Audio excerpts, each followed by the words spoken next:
जय श्री साईं।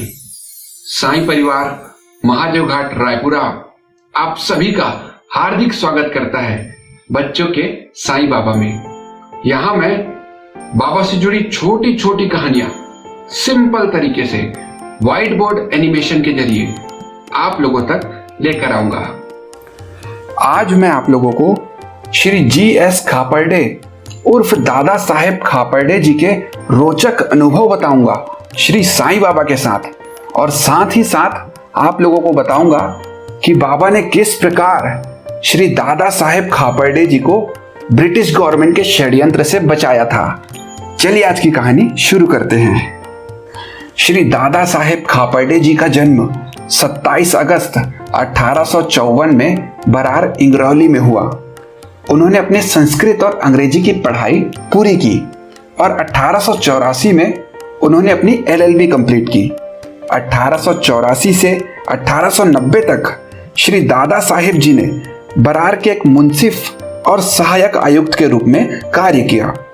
फिर दादा साहेब जी बाल गंगाधर तिलक जी से जुड़े और 1890 में उन्होंने अपने गवर्नमेंट जॉब को इस्तीफा देकर अपनी LLB की प्रैक्टिस शुरू की।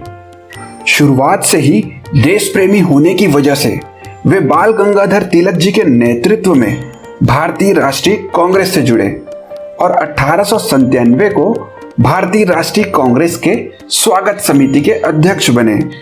1906 में कलकत्ता कांग्रेस के शिवाजी महोत्सव में श्री दादा साहेब जी ने तिलक जी के साथ भाग लिया था।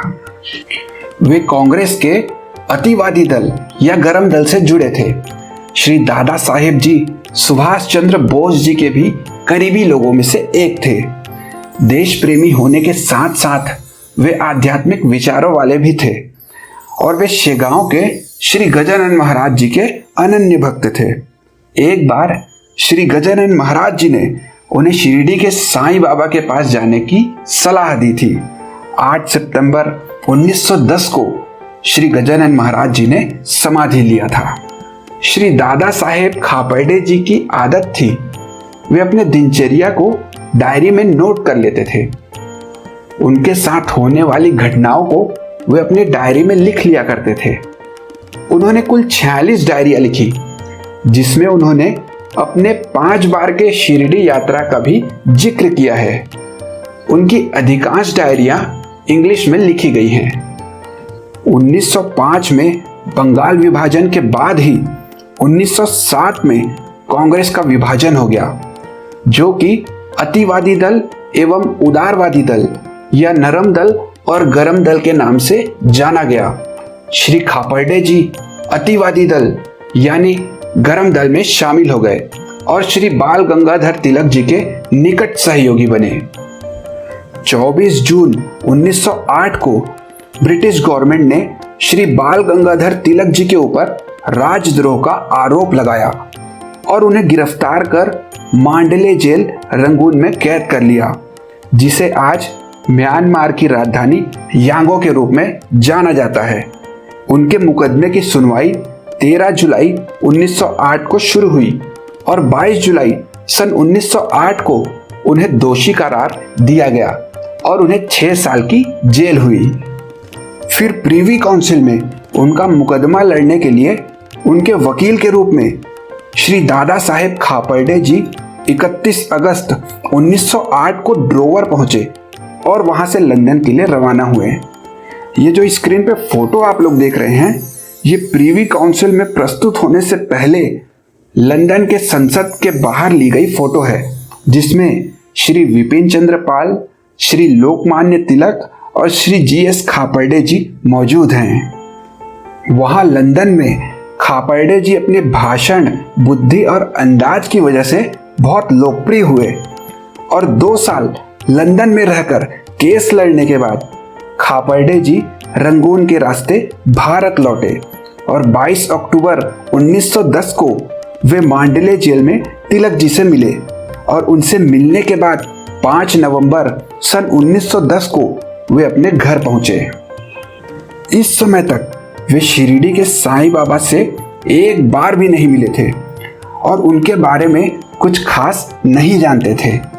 फिर लंदन से लौटने के 1 महीने बाद ही 5 दिसंबर सन 1910 को श्री खापर्डे जी की पहली मुलाकात सद्गुरु साईनाथ महाराज से हुई। इस समय तक वे ब्रिटिश सरकार द्वारा रचे जाने वाले षड्यंत्र के बारे में बिल्कुल भी नहीं जानते थे।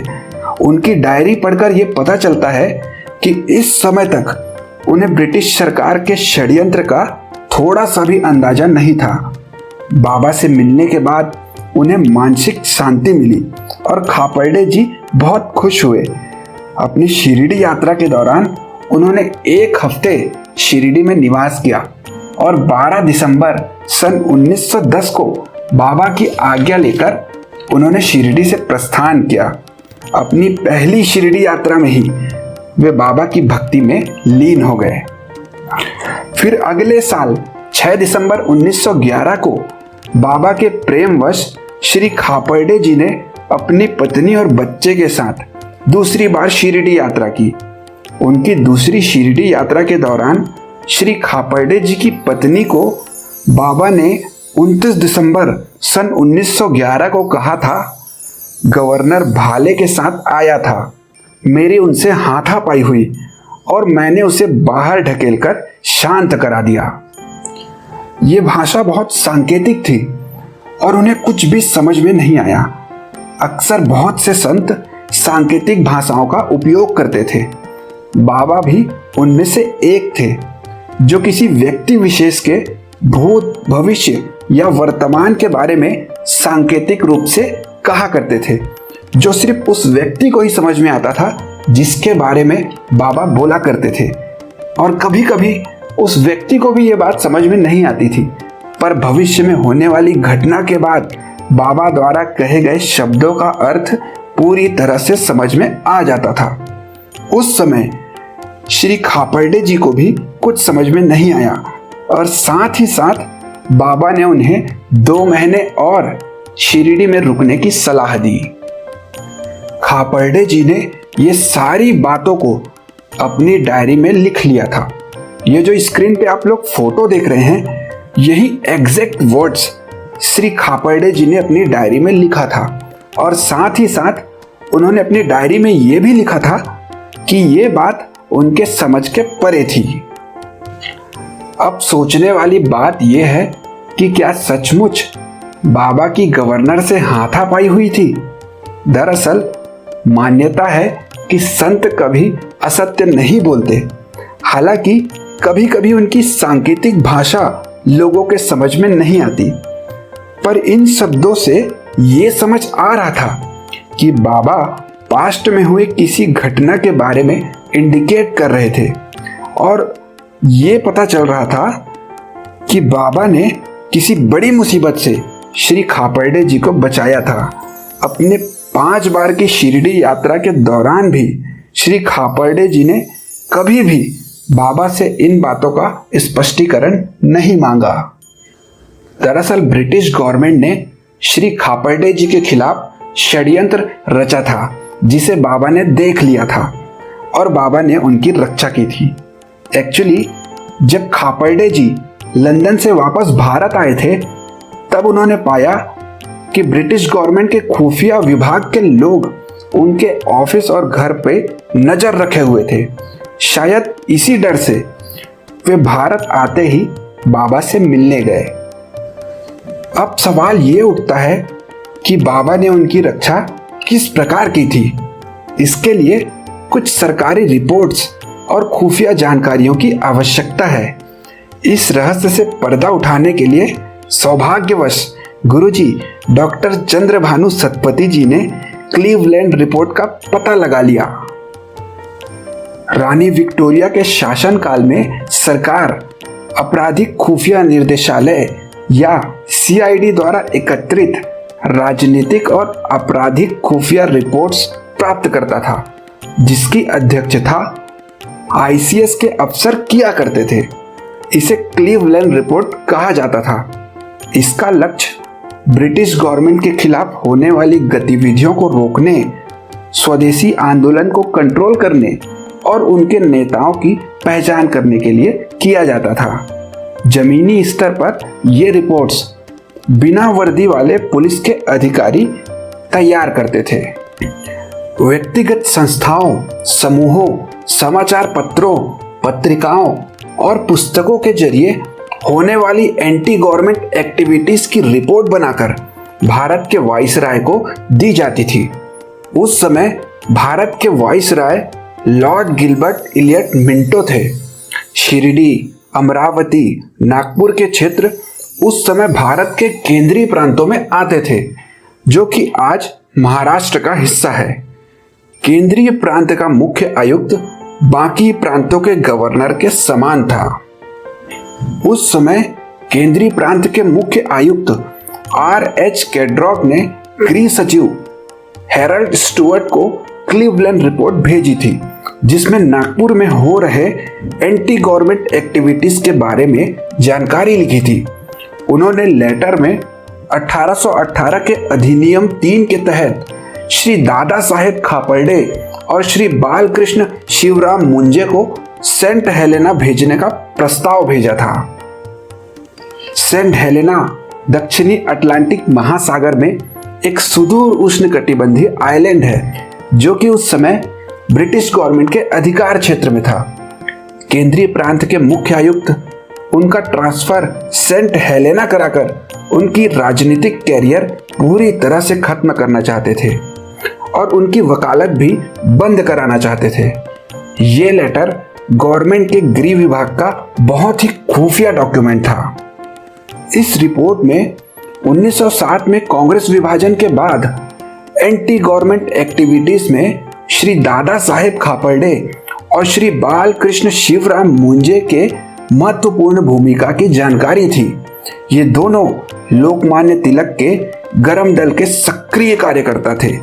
ये रिपोर्ट दर्शाती है कि 1960 से ही ब्रिटिश गवर्नमेंट ने इनके ऊपर नजर रखना शुरू कर दिया था। ये सारे रिपोर्ट्स श्री खापर्डे जी के भाषण, समाचार पत्र प्रकाशन, खुफिया विभाग द्वारा जमा किए गए डॉक्यूमेंट्स और गवाहों के बयान पर बने हुए थे। इन डॉक्यूमेंट्स में R.H. कैड्रॉक और H.A. स्टुअर्ट की टिप्पणियां भी लिखी हुई थी। दोनों ने फाइल को अप्रूव कर गवर्नर जनरल काउंसिल के सदस्य H.A. डेम्सन के पास भेजा था और उन्होंने भी फाइल को आगे बढ़ाकर अवलोकन के लिए वाइसराय लॉर्ड मिंटो के पास भेजा था। सभी जगह से अप्रूव होने के बाद ये लगभग तय हो चुका था कि सरकार श्री G.S. खापर्डे और श्री मुंजे जी के खिलाफ कठोर से कठोर कार्रवाई करने वाली थी। पर अचानक चमत्कार हुआ। वाइसराय मिंटो ने उस फाइल को देखकर 23 अप्रैल 1909 को फाइल के ऊपर अपनी टिप्पणी दी, जिसमें उन्होंने लिखा कि जानकारी बहुत ही रोचक है, इसे चारों ओर भेजा जाना चाहिए, पर वर्तमान स्थिति में ट्रांसफर पॉसिबल नहीं है। रिपोर्ट्स रेडी करने वाले ब्रिटिश, उसे अप्रूव करने वाले ब्रिटिश और उस पर एक्शन लेने वाले भी वे ही थे, पर फिर भी वे खापर्डे जी के खिलाफ कार्रवाई नहीं कर पाए। ऐसा क्यों हुआ, ये ब्रिटिश गवर्नमेंट के लोगों को भी समझ में नहीं आ रहा था। केंद्रीय प्रांत के गवर्नर ने एड़ी चोटी लगा दी थी श्री खापर्डे जी के राजनीतिक और आर्थिक कैरियर को खत्म करने के लिए, पर वे ऐसा नहीं कर पाए। बाबा ने इसी बात का इंडिकेशन श्री खापर्डे जी और उनकी पत्नी को दिया था, जो उस समय उनकी समझ में नहीं आया था। ये सारी रिपोर्ट्स श्री खापर्डे जी के लंदन यात्रा के दौरान ब्रिटिश गवर्नमेंट ने रेडी किए थे और श्री खापर्डे जी के लंदन यात्रा की डायरी को पढ़ने से ये पता चलता है कि उन्हें इस बात की थोड़ी सी भी भनक नहीं थी कि उनके खिलाफ ब्रिटिश गवर्नमेंट ने इतना बड़ा षड्यंत्र रचा था। फिर बहुत तर्क वितर्क के बाद मई 1909 को लॉर्ड मिंटो ने श्री खापर्डे जी के ट्रांसफर के खिलाफ निर्णय लिया। श्री खापर्डे जी ने अपनी डायरी में लिखा था कि ब्रिटिश गवर्नमेंट के वे ब्लैक लिस्ट में शामिल थे, पर फिर भी ब्रिटिश गवर्नमेंट उनके खिलाफ कोई भी लीगल एक्शन नहीं ले पाई। उस समय तक वे बाबा से नहीं मिले थे, पर फिर भी बाबा ने उनकी रक्षा की थी। ये तो हुई बात बाबा से मिलने के पहले की। अब मैं आप लोगों को बताता हूँ कि बाबा से मिलने के बाद क्या हुआ था। अब सवाल ये उठता है कि बाबा ने क्यों श्री खापर्डे जी को 2 महीने और शिरडी में ही रुकने का आदेश दिया था। दरअसल जब खापर्डे जी लंदन से लौटकर भारत वापस आए थे, तब भारत की राजनीतिक स्थिति बहुत खराब थी और 7 अक्टूबर 1911 को बिपिन चंद्र पाल जी की गिरफ्तारी ये इंडिकेशन था कि गवर्नमेंट अपने खिलाफ होने वाली गतिविधियों के खिलाफ सख्त से सख्त एक्शन लेने वाली थी। और बिपिन चंद्र पाल जी की गिरफ्तारी के 2 महीने बाद ही श्री दादा साहेब खापर्डे जी दूसरी बार बाबा से मिलने के लिए शिरडी गए थे, जहां बाबा ने उन्हें 2 महीने शिरडी में ही रोक लिया और 15 मार्च 1912 तक उन्हें शिरडी में ही रोका रखा। क्योंकि दादा साहेब खापर्डे जी लोकमान्य तिलक जी के करीबी थे, इसलिए उनकी गिरफ्तारी निश्चित थी और ब्रिटिश गवर्नमेंट ने उनकी गिरफ्तारी के लिए पूरी ताकत झोंक दी थी। क्योंकि श्री खापर्डे जी के खिलाफ सारे सबूत होते हुए भी वे एक बार बच चुके थे। इस बार गवर्नमेंट उन्हें किसी भी हालत में गिरफ्तार करना चाहती थी। बाबा ने श्री खापर्डे जी को 2 महीने और शिरडी में ही रुकने को कहा और उनसे कहा था कि उदी में महान आध्यात्मिक गुण हैं। श्री खापर्डे जी इस बात को बिल्कुल भी नहीं समझ पाए थे। दरअसल बाबा सब कुछ जानते थे और उन्हें पता था कि ब्रिटिश गवर्नमेंट श्री दादा साहेब खापर्डे जी को गिरफ्तार करना चाहती थी और उन्हें खोज रही थी।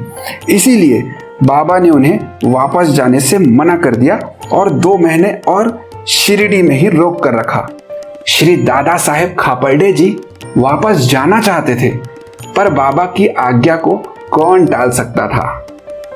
जब 15 मार्च 1912 को बाबा ने उन्हें वापस जाने की अनुमति दी और वापस आकर जब उन्होंने अपने खुफिया सोर्सेस से ब्रिटिश गवर्नमेंट की एक्टिविटीज के बारे में पता लगाया, तो वे हैरान हो गए और उन्हें सब कुछ समझ में आ गया कि बाबा ने क्यों गवर्नर के भाले की बात कही थी और बाबा ने क्यों उन्हें 2 महीने और शिरडी में ही रोक कर रखा था। और जब उनके खिलाफ इंक्वायरी कमजोर हुई, तब उन्हें वहां से वापस जाने की आज्ञा दी थी। साथ ही साथ उन्हें ब्रिटिश गवर्नमेंट द्वारा तैयार किए गए क्लीवलैंड रिपोर्ट के बारे में भी जानकारी मिली और वे समझ गए कि बाबा सर्वव्यापी हैं, उन्हें सब कुछ पता होता है।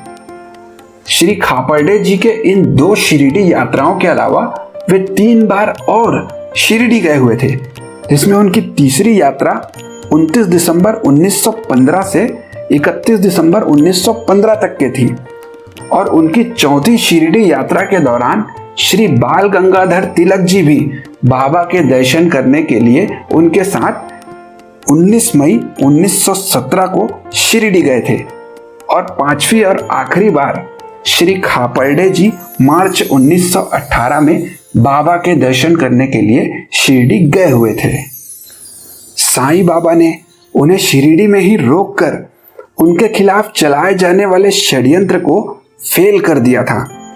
बाबा अक्सर कहा करते थे, जो मुझसे प्यार करते हैं उनके ऊपर मैं सतर्कता से निगरानी रखता हूं। जब श्री दादा साहेब जी बाबा से नहीं मिले थे, तब भी बाबा ने उनकी रक्षा की थी और ये बात बाबा ने गवर्नर के भाले वाली बात कहकर साबित कर दिया था। वे हर पल अपने भक्तों की रक्षा के लिए तत्पर रहते हैं।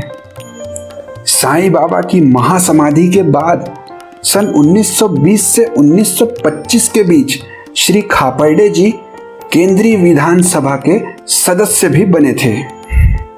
1 जुलाई सन 1938 को श्री दादा साहेब खापर्डे जी का स्वर्गवास हुआ। आज के वीडियो की सारी जानकारी मैंने गुरुजी डॉक्टर चंद्रभानु सतपथी जी के द्वारा लिखी गई महान बुक शिरडी साईं बाबा नवीन तथ्य से ली है। सभी साईं भक्तों को ये बुक जरूर पढ़ना चाहिए। इसमें बाबा के बारे में प्रमाणों के साथ ऐसी ऐसी जानकारी लिखी है जो बहुत कम लोगों को पता होगी। पुस्तक में बहुत ही रोचक जानकारी लिखी हुई है और उनको प्रमाणों सहित खोज पाना लगभग असंभव काम था, जो गुरुजी डॉक्टर चंद्रभानु सतपथी जी ने कर दिखाया है। उस समय के पेपर कटिंग्स, ब्रिटिश गवर्नमेंट के रिपोर्ट्स, बाबा की महासमाधि, शिरडी के वाड़े और भी बहुत कुछ चीजों की जानकारी उस महान पुस्तक में लिखी गई है। सभी से निवेदन है कि एक बार उस पुस्तक को जरूर पढ़ें। अगली वीडियो में संतों में समानता का एक और उदाहरण बाबा ने किस प्रकार दिया था, ये मैं आप लोगों को बताऊंगा। बाबा की ऐसी अनेक कहानियां सुनने के लिए हमें फॉलो करें, सब्सक्राइब करें और कमेंट करके जरूर बताएं कि वीडियो कैसा लगा। चलिए अगली बार मिलते हैं बाबा की नई कहानियों के साथ, साईं बाबा के साथ। जय श्री साईं।